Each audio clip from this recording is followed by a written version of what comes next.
What's good? How y'all doing this evening? Welcome back to another episode of the Don's Favorite here on Forever I Love Atlanta Sports Podcast. It's your boy the Don, and here with my co-host Tyrone. What's good, man? Hey man, doing good. Ready to talk about these practices on Saturday. Oh yeah. I'm ready for it, man. So we got on special guest Hussam Patel from the Dolphins. What's good? Let everybody know who you are and where they can find you. What's up, guys? My name is Hussam Patel. Y'all can find me at Hussam Patel on Twitter. I host a couple podcasts. I'm with the Fin Maniacs Podcast Network. I'm also with Dolphins ATB as well. Talk Dolphins 24/7. I talk NFL draft as well. All right, man. Thank you for being on, man. We appreciate it. Of course. All right. Y'all already know what to do. If y'all new to the channel, hit that subscribe button. Also, hit that like button. Share this content out with Atlanta sports fanatics. And hit us up in the comment section. As always, come holler at your hometown sports podcast. All right. So,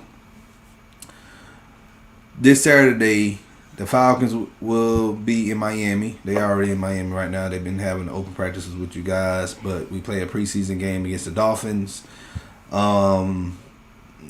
I want you to talk about how the Dolphins got better this offseason, any coaching changes within, the coaching staff, some draft picks that y'all made, free agent moves. Just let everybody know here in Atlanta, like, how you guys got better, because I'm going to be honest with you. Y'all looked good last year, and y'all should be contending with the East. The East is going to be very difficult this year. You got the Patriots and you got Buffalo, who are the reigning in the AFC East champions, and then you got the Jets, who I don't really expect that much out of, but still. Well,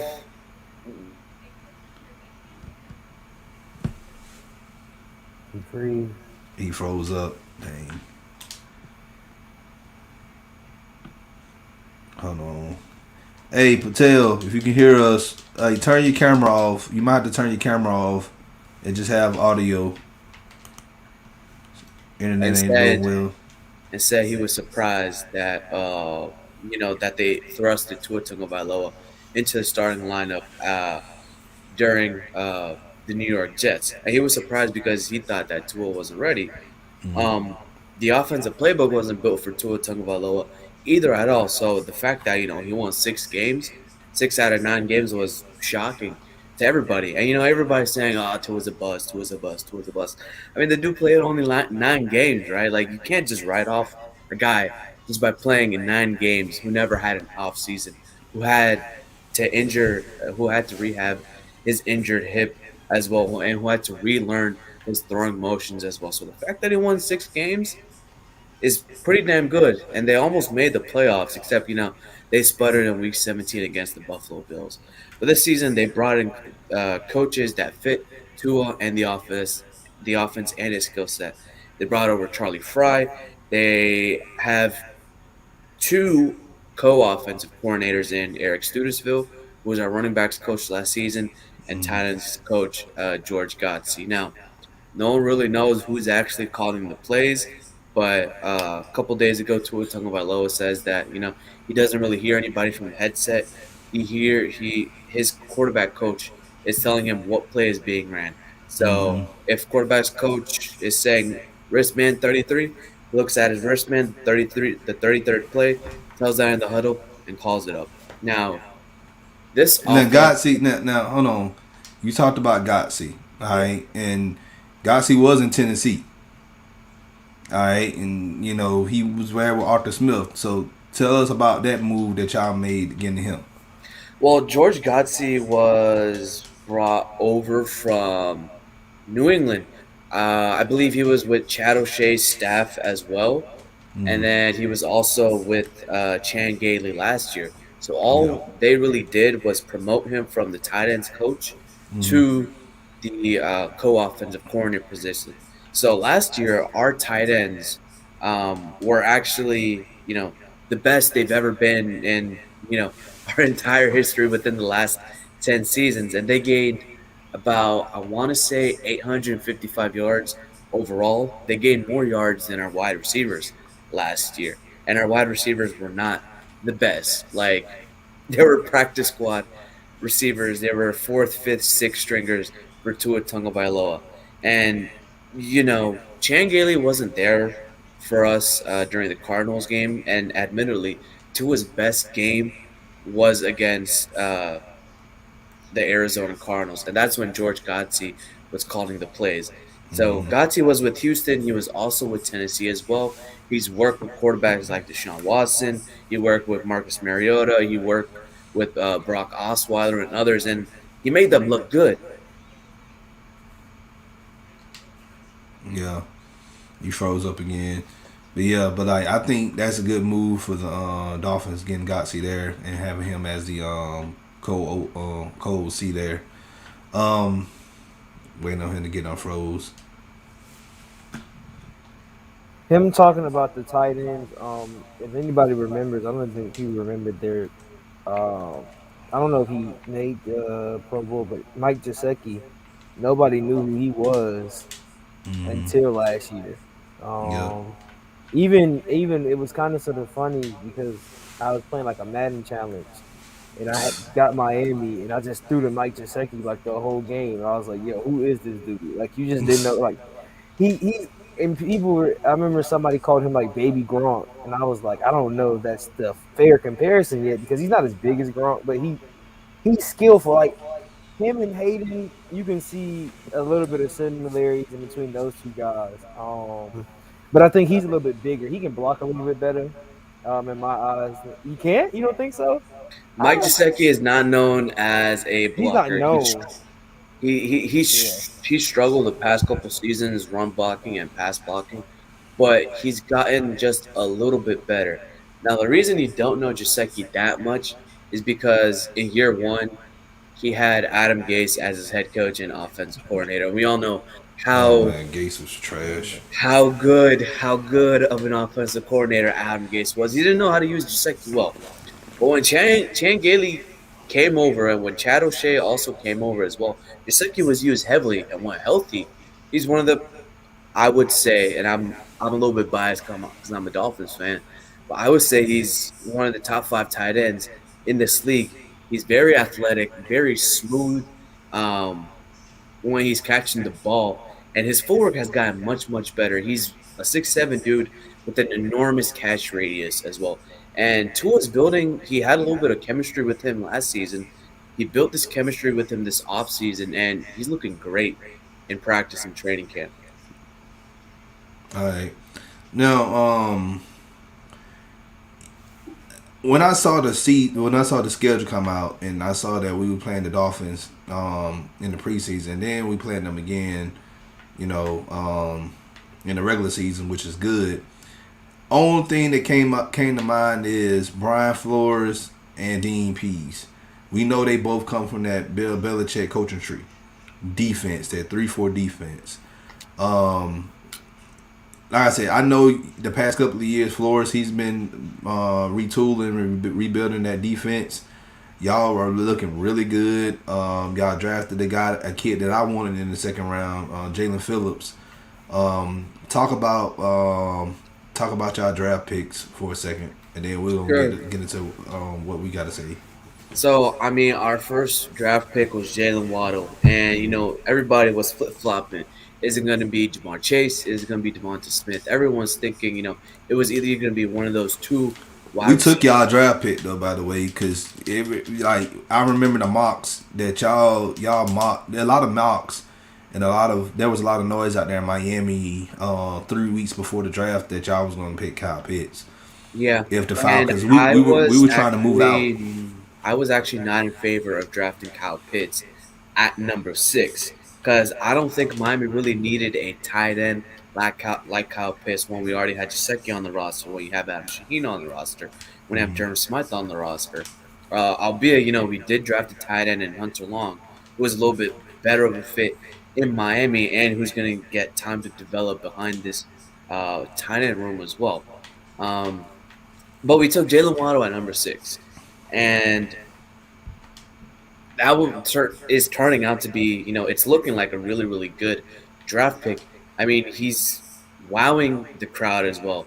when I saw the joint practices with the Bears and the Falcons and the first ever joint practices that were open to the public, I mean, everybody was checking him. Everybody was looking at him. The defense was so scared of what he could do, especially the deep threat he brings.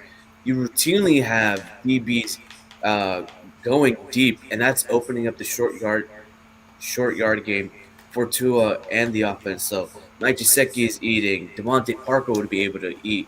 Will Fuller will be able to eat. Jalen Waddle, you get the ball in his hands, and he's gonna absolutely light it up on the field.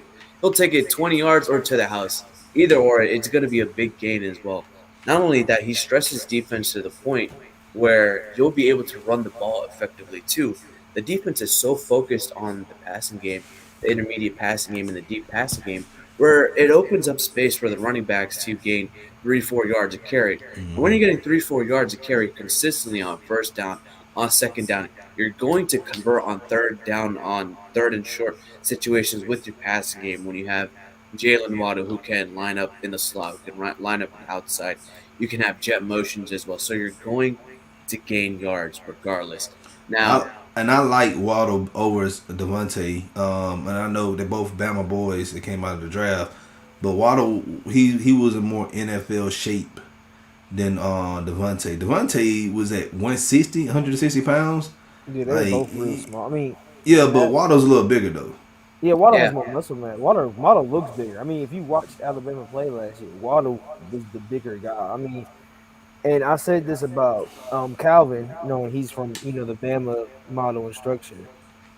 When Calvin came, that Calvin's class was like the first class that was real small at Alabama. If you think back what Alabama's had with Cooper, Yeah, Julio, Julio, those yeah. big receivers, the big fast guys, and you brought in Calvin, and then after Calvin, you brought in Waddle, and all those these guys in here now. It was like a culture shift when Calvin was there, where they got these smaller, faster guys that were able to move, that were running faster routes, and they were more crisp.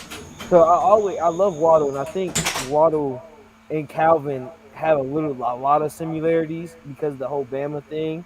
But I think Calvin is coming. He's more NFL now, more than Waddle. But I think you can see you see now starting to see this Alabama culture shift in receivers, where they're going to go back to like when Julio and Amari came in the league, where they're going to be basically wide receiver you again, kind of sort of.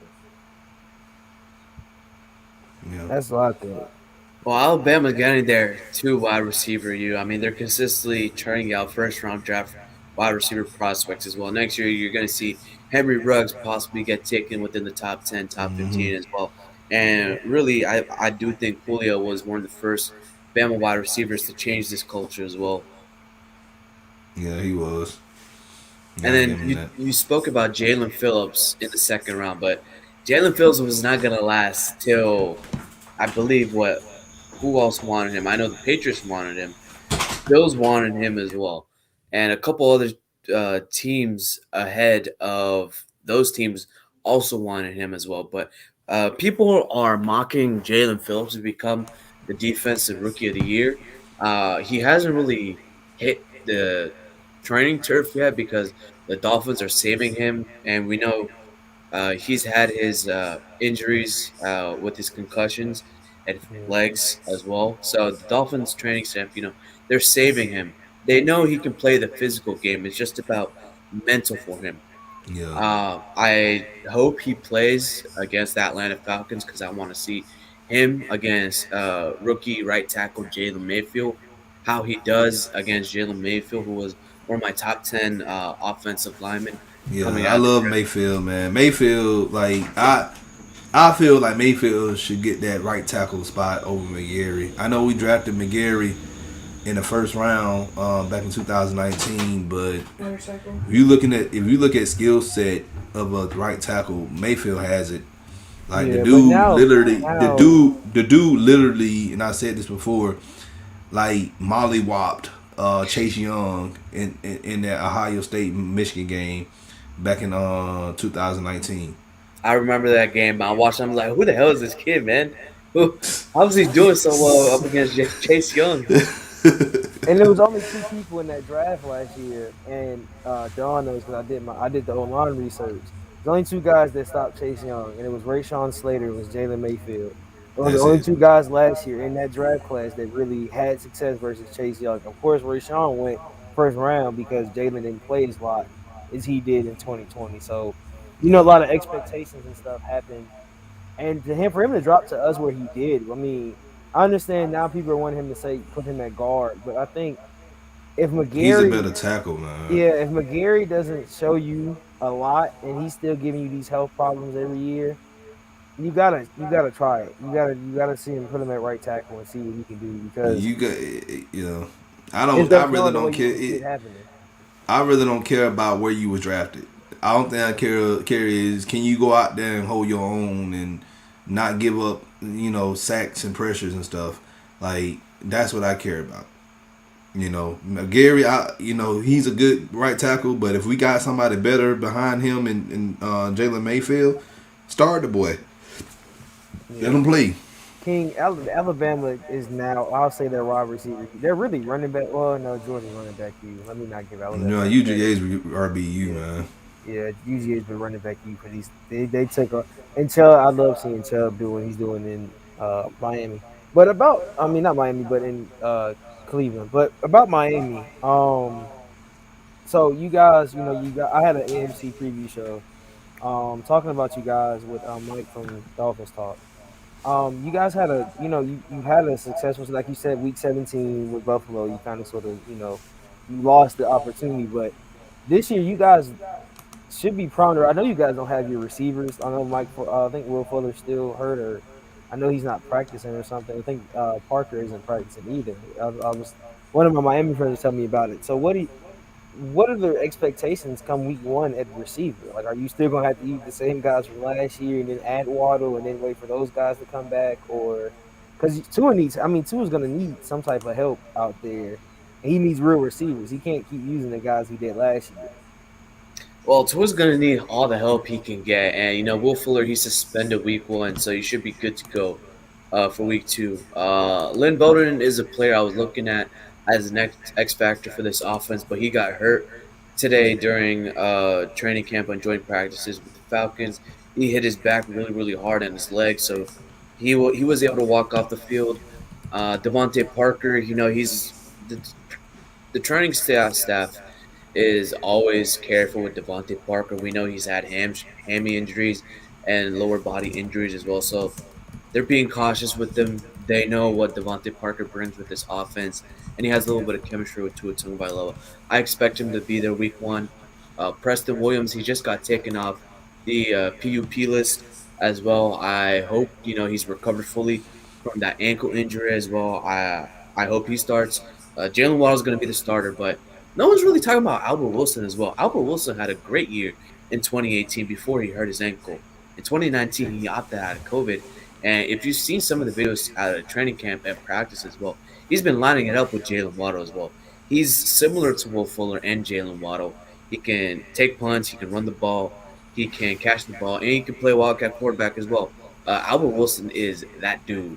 If you remember him on the Kansas City Chiefs, he resembled something like Tyreek Hill and Miko Hardman type of player. Yeah. And if Albert Wilson is going to be starting as well, so this crop of wide receivers so far, the top of the line is pretty good. They fit Tua as well, but other than that, like if they're not able to play, he still has great depth with Jalen Waddle. With Malcolm Perry is okay. He's also got Kirk Merritt. Kirk Merritt has been having a camp.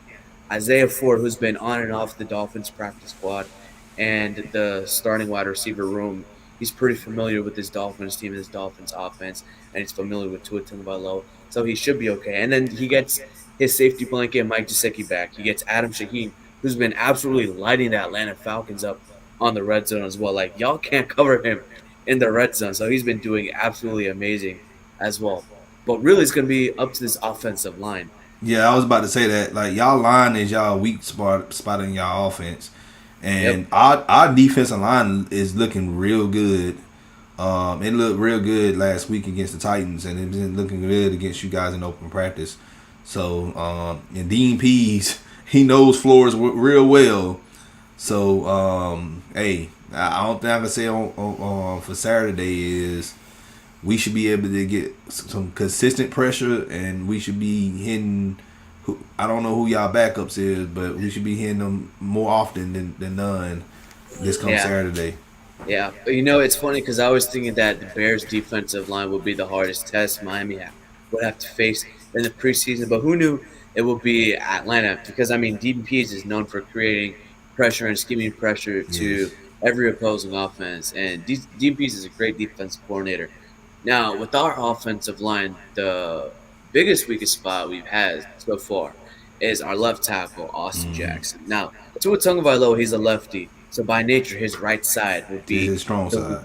Yeah. yeah, the right side would be his weak side, and the left Yeah. side is his The strong strong side. side. So he's Yeah. able to evade that pressure as well. But man, I mean, Austin Jackson was in Tua's lap all the time last week against the Chicago Bears, and his PFF grade was one of the worst I've seen. He had a 37.3 grade, Ugh. and he gave up a lot of pressures. Now, Coach Flo did say that Austin Jackson he did play well, and when I went back and watched the game as well, Tua was hitting the ball quickly. I mean, he was getting it out of the pocket as well, and he played really, really well against the See, Bears defensive line. and I get the pick of y'all drafting Waddle, and I think that's a great pick. But y'all still had Sewell on the board, and I just thought, okay, well, if Cincinnati didn't get them, we know Cincinnati, the Bengals, they just draft. They weird when they come to drafting, man. Like players that they actually need, they don't pick. They pick something else. All right, yo quarterback who y'all securing the future for got hurt last year, and then y'all choose a receiver. And I understand AJ Green, time's up there or whatever. Okay, you draft his replacement. I get it, but you need to protect Joe Burrow. That's common sense, but they didn't do that. So then y'all got on the board. I'm like, okay, Penei Sewell should be gone by Miami. No. So And let me and tell I you, wanted, and to be honest, I wanted the Falcons. It was either Pitts or Sewell, because you can never go wrong with a player like Sewell. yeah, you can't go wrong with the player like Swan, but the problem was that Miami really needed an offensive spark. And that's what Jalen Waddle provided as well. And I do think he was the right pick at that time. Miami did end up picking two other offensive linemen. They picked up Liam Eichenberg in the second round. They traded up to Yeah. get him. Now, they're trying him around at left guard and right tackle spot as well. Liam Eichenberg was a great left guard at Notre Dame, and Notre Dame consistently churns out really, really Yeah, they good get linemen. offensive Yeah, linemen they do. every year.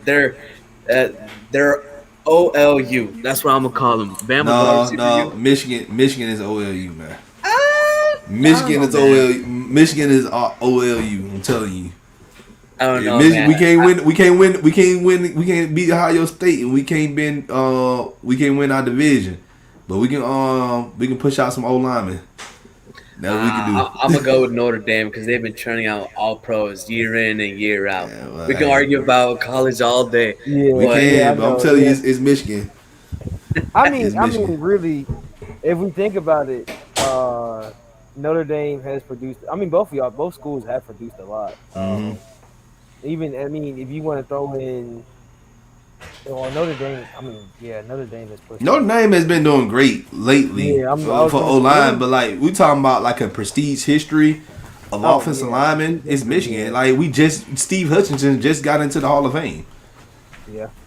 Now, I mean, Georgia's trying to push. I'm gonna throw Georgia in the hat because we have thrown out a center who has won 4 Super Bowls with Tom Brady. So I throw them. I think it was two. Actually, he had 2 Georgia linemen on that team. So, I mean, we got championship players in the NFL. Just want to put Georgia in it.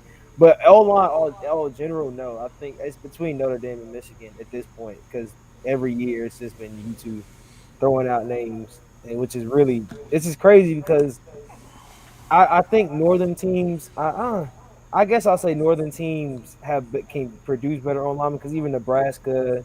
It's big. It's cold up Um, there, man. The big guys. yeah, We don't want to play down in the South. It's too hot. Big Ten football has some of the better linemen. It's too hot to be playing at Bama and LSU. Like big guys, we want to play up north. It's cold.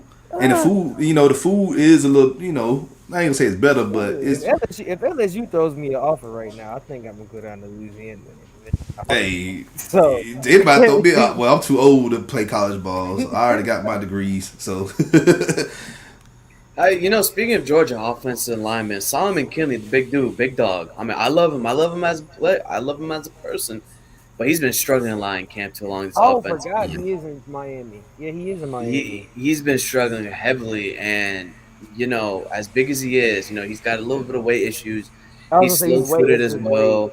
It's his Yeah, weight he because I needs to. said it. I wish I could pull it up. When my cousin texted me, he was like, "Yo, who was this kid from Georgia we drafted?" I said, "All it is with him is his weight." I said, "If he stays in shape, he's amazing." But when he was at Georgia, his weight was a fluctuating thing. But I feel like you can disguise it kind of sort of with the offense we run at Georgia, and we run like power roll. We run heavy school, so you can put a big man in there, let him throw somebody around. When you got to play pass pro and stuff like that, overweight, you can't move as fast as you need to. So I think for him, he's got the same shape. It's a lot of. I mean, remember when Dante Poe was, he was overweight almost every year. So I yeah, mean, it's in a situation like that with certain guys, especially O linemen and D linemen, because we like to eat. I ain't gonna lie, you like to eat, and you got to work out, but sometimes your weight doesn't stay the same. So I mean, for yeah, him, dude.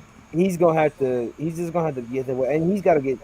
I still adjusted. You can't. You can tell I'm a Georgia fan. I got yeah. Like I mean, he's a guy when he got drafted. And then I think it was his ankle he was hurt when he first got. I think he had just came off an ankle injury, and so I still expect him to.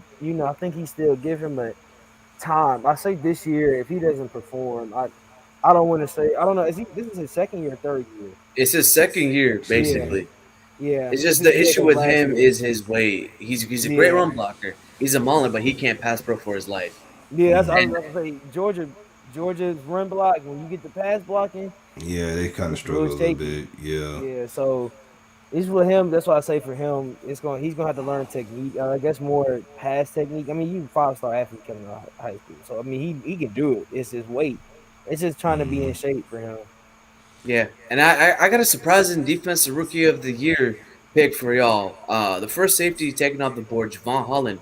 The Dolphins took Javon Holland for a big reason, and this dude is a ball hawk. And I know he played slot last year at Oregon, but him playing deep safety, learning from Devin McCourty, learning from Xavier Howard how to play the ball, learning from Byron Jones as well.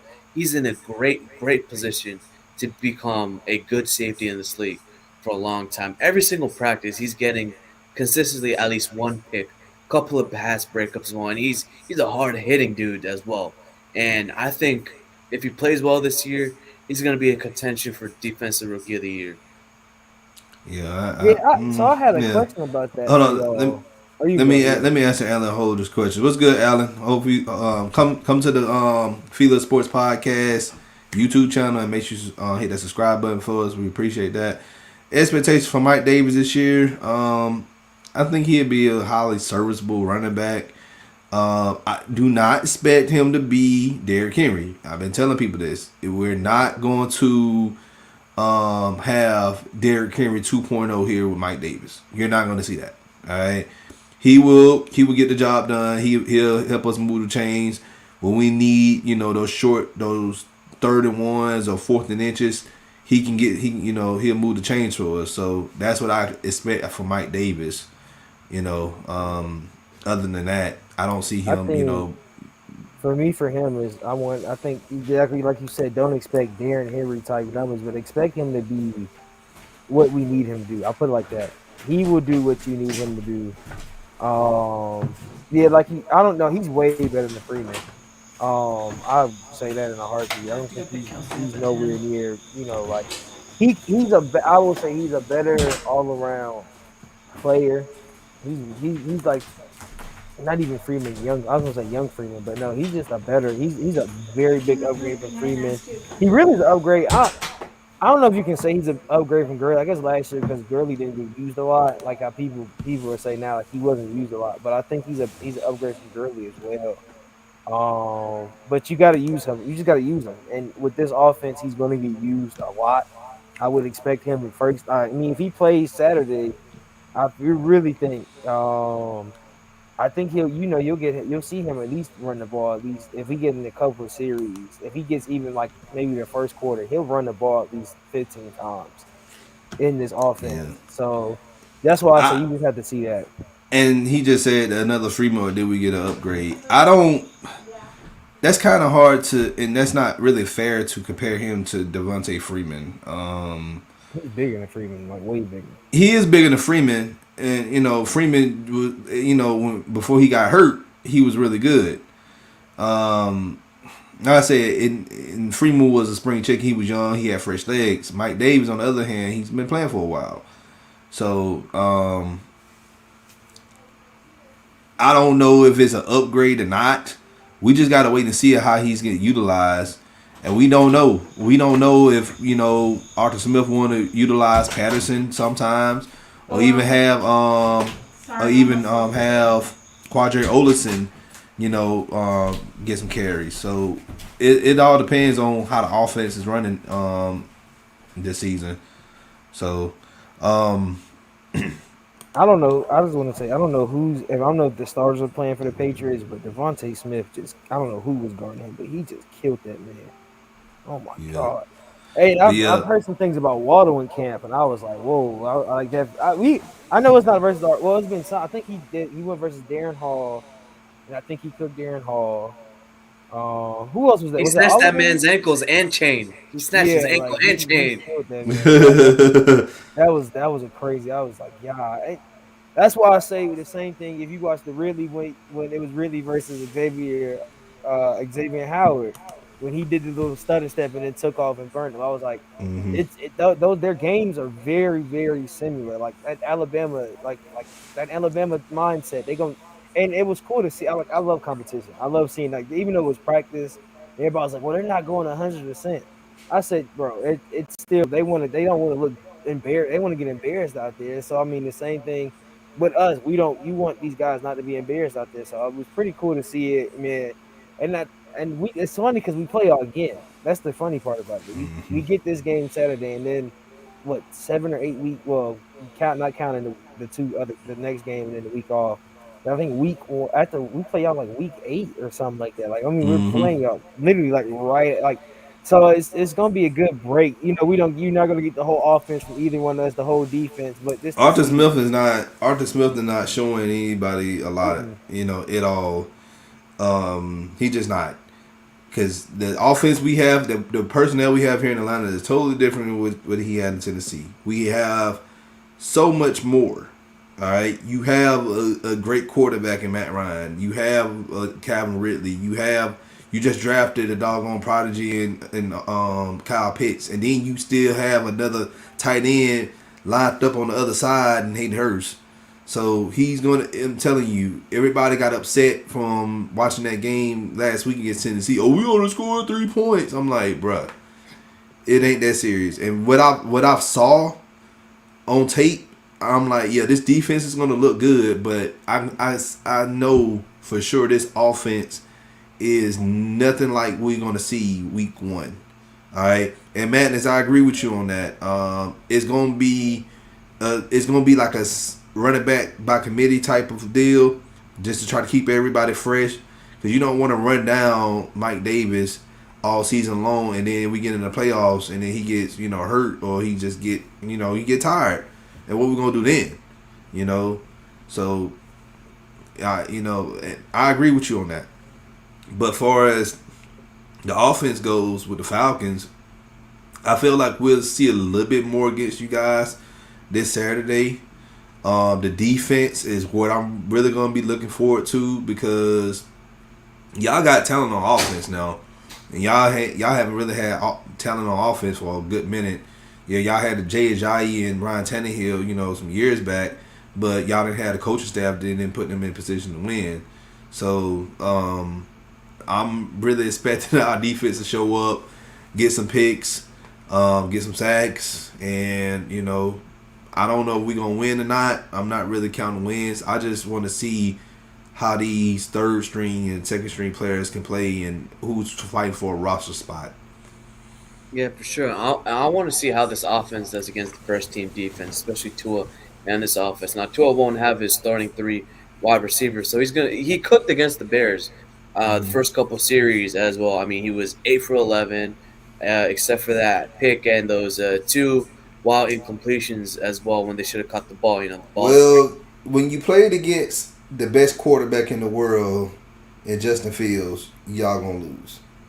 I mean, when Justin Fields is definitely going to win against third and fourth stringers for sure. That's what I'm going to say. I mean, he couldn't get anything done against the first and second team. He couldn't get anything done. Say that again. He couldn't get anything done against the first and second team at all, man. They finally converted a first down. 20 seconds left at the end of the first half, man. That's what I'm going to say. I'm messing with you, man. I know. I'm not a Justin Fields fan. Cause like everybody in Atlanta, everybody here in Atlanta, they, man, I'm telling you, I think just my real deal. timeline was just so in shambles when the Bears played you guys. Cause everybody was like, oh man, see, the Falcons should have drafted Justin Fields. We should have got rid of Matt Ryan. And I'm like, bro, he's playing against practice squad players who ain't even gonna be on the team. It's going to take Justin Fields to get acclimated to the game, but I think he's going to be the real deal. I do think he's going to be the real deal. And I want to ask you a question: is Felipe Franks penciled in as QB2? Right now, yeah. Here's my thing. I don't like him at 2, and I really don't like McCarron being on the team at all. All right. There's other quarterbacks out there who I know who can come in and who can compete with Felipe for that second string spot. Now, I don't know if you know this quarterback. He played at Memphis, Brady Smith. All right. Brady Smith, I feel like, is a good backup quarterback. If we would have drafted, and he fits that Matt Ryan type of Russell Wilson type of offense. You bring him in, you have him learn under Matt Ryan, and he's a solid second string quarterback. So if something happens, knock on wood, if Ryan gets hurt, you have somebody who can come in and finish games or finish the rest of the season or whatever until Matt Ryan comes back. But he's a free agent right now. He's not even on any teams. Bring him in. I wouldn't try to roll out McCarron and Felipe, in the season. You got to have competition at that quarterback spot. Would you take a flyer on Josh Rosen? No. Man, look, Josh Rosen has been passed over. Everybody keeps saying that. I never seen. Look, Josh Rosen in? Listen, Josh Rosen has been passed over so much like a freak at a cut party. All right, like you cannot. No, you no. I'm good on that, man. Like, I mean, let's think about it. Where he's been, he drafted by Miami. He said he was gonna win y'all Super Bowl. no, he was drafted by Arizona. No, he was drafted by Arizona. Yeah, he said he told Arizona he was gonna win the Super Bowl. Then he went to Miami. Then where he got San Francisco. This would be his 4th team coming up. And whoever he goes. So he's really said, he literally was like, oh yeah, I'm gonna bring a Super Bowl. Everybody, because who won first that year? Was that the year? Was that the year? Josh Allen went before him. Was that year? Rosen was drafted, I think, in what? Yeah, I 19. think he was one of the No, last. he was drafted in 18. He was drafted in 2018. Who was 18 then? Because wasn't Haskins? No, Haskins wasn't. No, 18 was Baker Was it Baker Mayfield? Yeah, Baker Mayfield was drafted in 18. Let me see. I'm gonna look it up. I'm gonna look it up. I think it was something close to that. Yeah, Josh Allen was drafted before Josh Rosen. Yeah, he was. It was Mayfield and then Allen, I believe. Yeah, those were the first two quarterbacks. It was Mayfield, Darnold, Allen. Oh yeah, Allen. Yeah, I forgot. How did I forget Darnold? Wow, Jets find ways to screw up their draft once again. Mayfield, Darnold, Allen, and then it was Rosen. Because he said, I think the quote was like, "These 3 guys taken before me," or something like that. They made a bad mistake, and I don't blame the team. I mean, I think he only played like 2 seasons in college or something. He didn't have a lot of. people saw Trubisky. I think people should have really realized. Once they saw what Trubisky did off of only having 1 year film, and everybody's like, "Oh, but the potential is out of this world." A lot of teams have realized you can't go off of that no more. Like you Mm-hmm. can't go off with like the 1 year. Like Trey Lance might be an anomaly because we don't know what he's gonna do with Kyle Shanahan and all of that. But Kyle Shannon, look, Trey Lance is gonna be. He's gonna make or break Kyle Shanahan. If yeah, he does not perform well, Shanahan's gone. If he performs well, then Shanahan will never hit the end. We'll never hit the end of it anymore. From these, Shanahan made Matt Ryan oh yeah, type of things. We'll yeah, never we'll hit the end never of hear it. the end of it. It like when I mean, but let's think about that. Like that draft class, even still, those well Baker and Allen, the two guys, and I don't blame Sam Darnold for his situation. He was in a bad situation in New York. But we'll see after this year what he does in Carolina. Those three guys really matter. It's like you can say you were better than them, but those three guys really have had a better career. So Mm-hmm. I mean, I don't blame. I think for him, you don't bring him in though. What's up, Dave? I saw Dave. What's up, Dave? What's up, Ayers? How y'all doing? But you don't bring those guys in like to. I mean, to really you those three guys right there. You have Josh Allen, who was I think he was like second in MVP for 1 year. Baker Mayfield just took his team to the Playoffs and like God knows when. AFC what's Championship, the man. finals? Yeah, Yeah, the yeah, finals. Yeah, last you year. took him to the Yeah, AFC Championship championship, AFC game. champions. Like, and then Darnold just was in New York, and I don't, the Jets are you are a Miami fan, so you know the struggles of what the Jets have gone through. So He's in Carolina now, and I do think PJ Walker could push for that quarterback one spot in Carolina now. if PJ I Walker thought does, I would be surprised, but Mm-hmm. I can see it happening. Choo Choo, we talked about the O line. We saying about talking about. But so for you, what does Tua need now? Like right now, like going in, we go through this year. Say you guys make the playoffs, going to the draft next year. What does Tua need now? Because it looks like I can he's answer good for that Tua out question. there. Y'all need to fit. They need to fix the trenches. They need that old line. They need to block that, and then if y'all can find a jewel in the mid rounds as a running back, that'd be good too. And I think if y'all get that, y'all offense is fixed. Now it took the all words right out of my predicate. mouth. That's exactly what he did. He took the Yeah, words right out of my mouth. my He bad. just I'm just needs saying. another offensive lineman, but I do think our running back room is good. They want a running back by committee. Miles Gaskin, Savon Ahmed, Jared Dokes, Malcolm Brown. I think they can be competent enough, but it's going to really be up to the offensive line. If that offensive line underperforms, two on the offense is going to be in trouble. That's it. I mean, what more can you do if your offensive line can't help you out? Wow, we've been saying that for a while, but people in Atlanta don't want to listen to that. Because Matt Ryan has been hit, I think his career almost 1,000 times. But other fan bases understand O lines make quarterbacks, but it's so weird to not have that.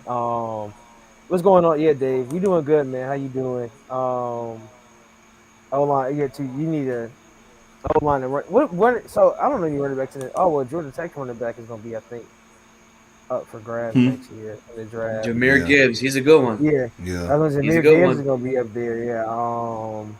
James Yeah. So White and who's the other one? I think his name is Zamir or Zeus. They call him Zeus in Zeus, the talking about back. Zeus?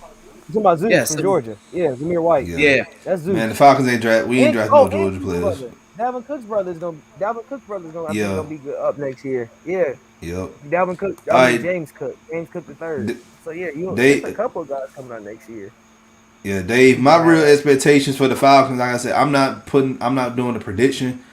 I know my expectations is if the Falcons defense could be average, like DVOA Football Outsiders, if we can rank between 17th through 12th, that's why I'm having them fluctuating right now. By the end of the season, if we can get to that, I think we'd be good. Offense, I I really can see our offense being somewhere in the top 12. I think that's fair. Like I said, you have to give credit to the GOAT Matt Ryan. All right, and you still have Calvin Ridley. People been sleeping on Russell Gage.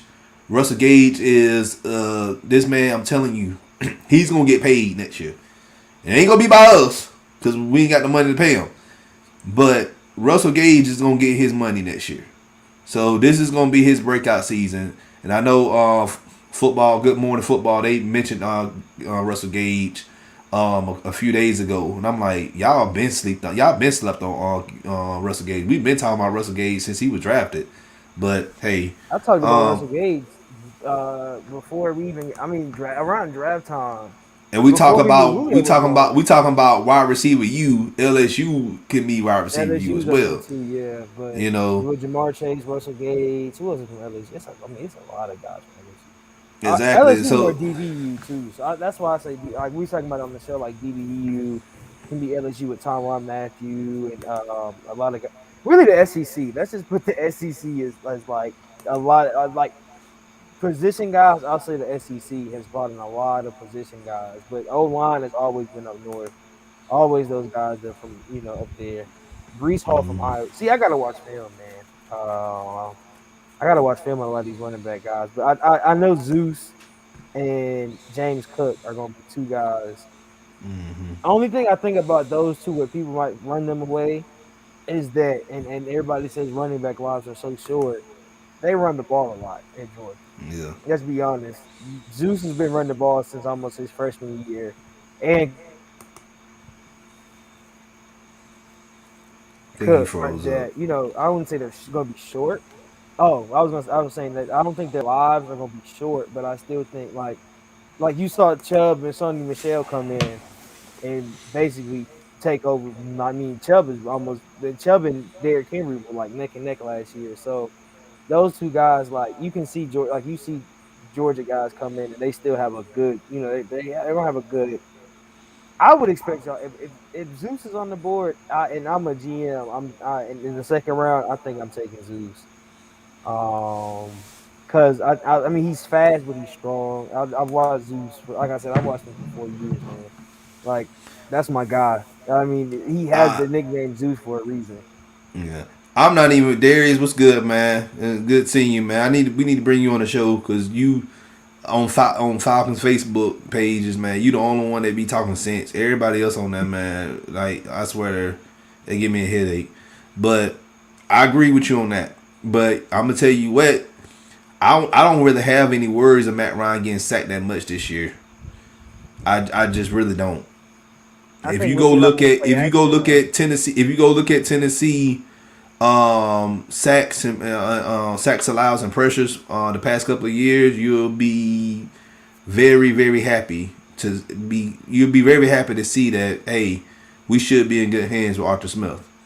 And then the offensive line coach Lunsford, he done pushed out a lot of good O linemen too in the college ranks. So I really feel like Matt Ryan should get protected more this year, and that's just by better O line play, and he don't have to do that much throwing the ball 60 times a game, you know. So, but there is like some people said some months ago when we hired Arthur Smith. They said, well, that's pretty much a continuation of having Dirt Cutter because Arthur Smith is Dirt Cutter. That's such a oh my god. Even Patel still shut his head in that. No, man. No.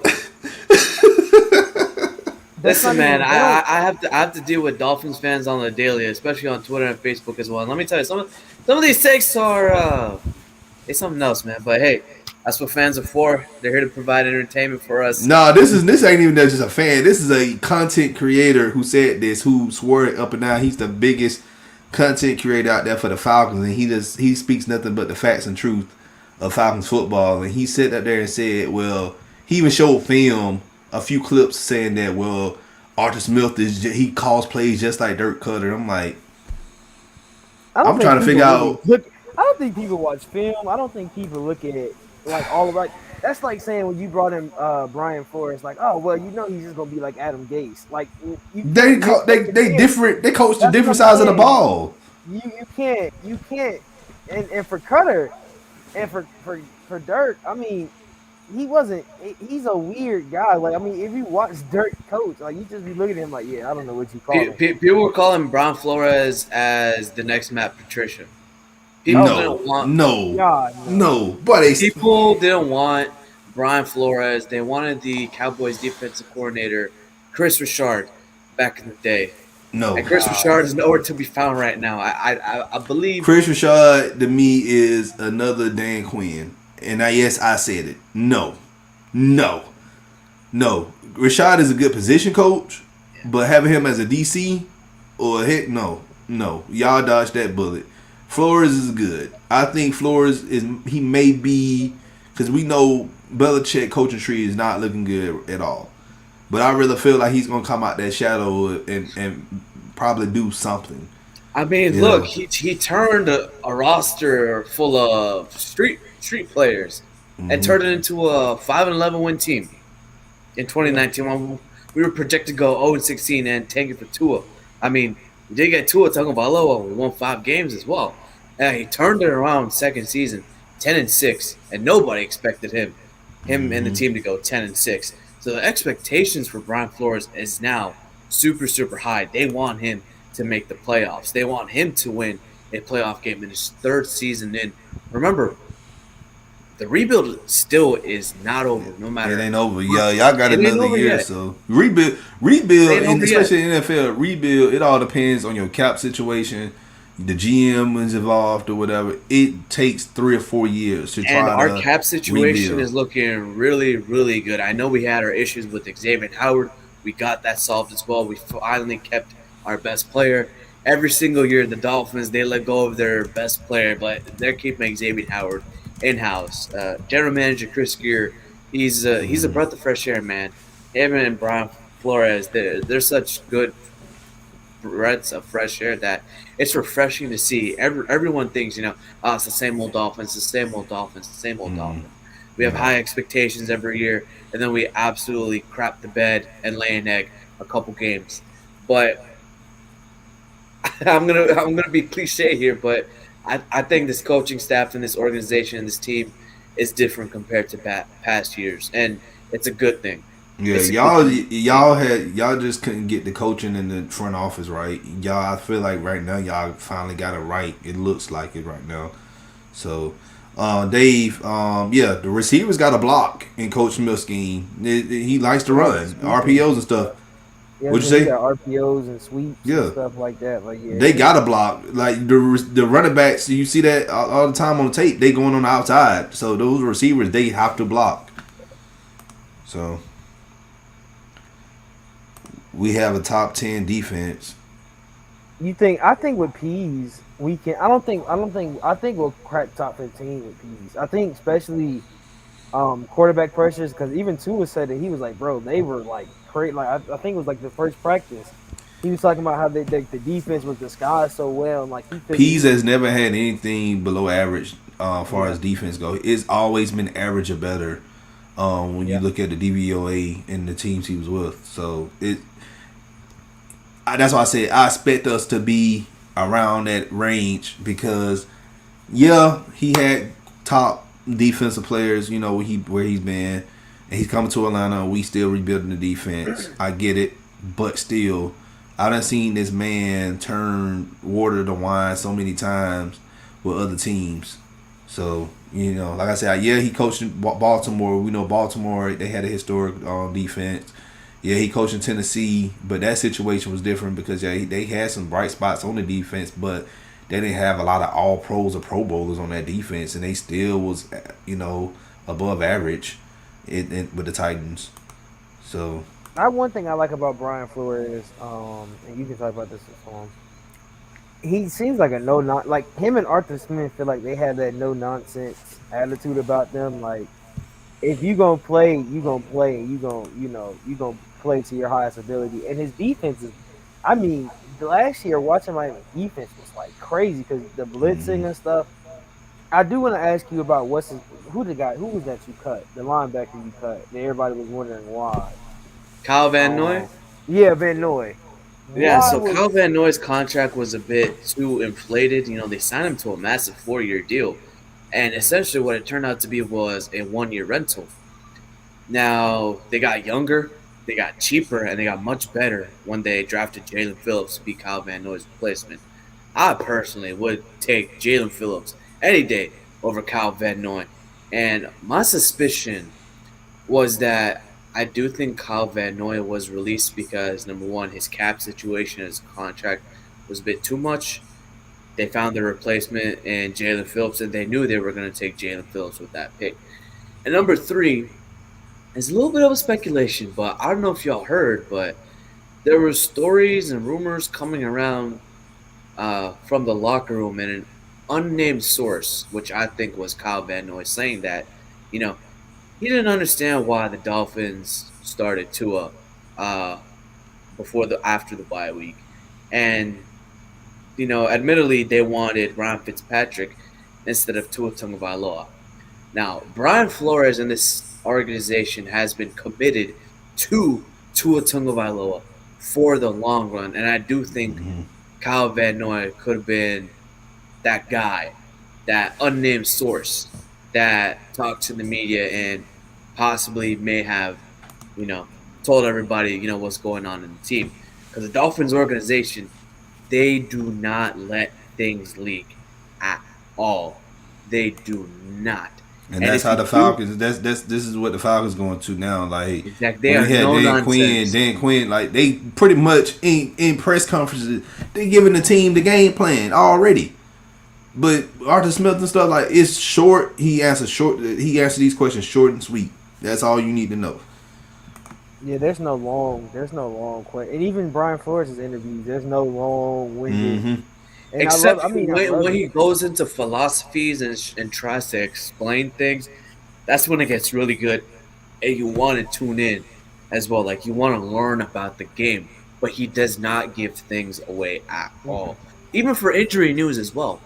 When we heard what happened to Hunter Long, we thought, oh, he's for sure out for the season. He's out for the season. And now we hear Brian Flores say, oh yeah, he's day to day. We're like, what the hell, man? Like we thought this dude, was carted off on the field. He was in a stretcher. Now you're saying he's day to day. Like y'all, they don't let things. Nope, they don't tell anybody anything at all. They don't tell the Y'all should have media known this was gonna nothing. happen though. Exactly. Hey, but Eric, you should have known that was gonna happen about Keanu and KZ. I mean, Mm-hmm. they Dan Quinn's cronies. Keanu's not big enough to play linebacker. Like I said, like K Style says earlier, I don't know if you were in his show, but he's not big enough to play linebacker. He just hits hard. And KZ has always been getting exposed for years. So I don't know what they thought they was going down to Dallas and being that guy, what was gonna do for them. But they're on the bubble. If they get cut, I'm not gonna be surprised. I don't think anybody, if you're a Falcons fan, I don't think you're gonna really be surprised if Keanu and KZ get cut. Really Yeah. and truly. Yeah. But hey, like we say, we try to tell them, man. But hey, Hassan, man, appreciate you coming on, man. Hey, good luck to your team Saturday. Like I said, I'm not looking for a win, and I'm pretty sure y'all not looking for a win either. But somebody go win. Hopefully, I would like for the Falcons to win so it can, you know, pacify these fans here in Atlanta. They can be quiet and stop crying over a preseason game. Sorry, excuse me. But hey, once again, let everybody know where they can find you. For sure, I appreciate y'all bringing me on. I love talking to you guys. I hope the Falcons, figure it out. I hope Arthur Smith does well, except when he has to play the Dolphins. I hope the Dolphins smack the crap out of y'all. Just saying. I'm being nice now, but when October comes, when we bring you back on, trust me, it's gonna be a whole different done, and my mood's gonna change. I know, I know. Everybody like that. Whoever I talk to, different teams, everybody like that. It's normal and it's expected. But yeah, y'all can find me on Twitter at Hussam Patel.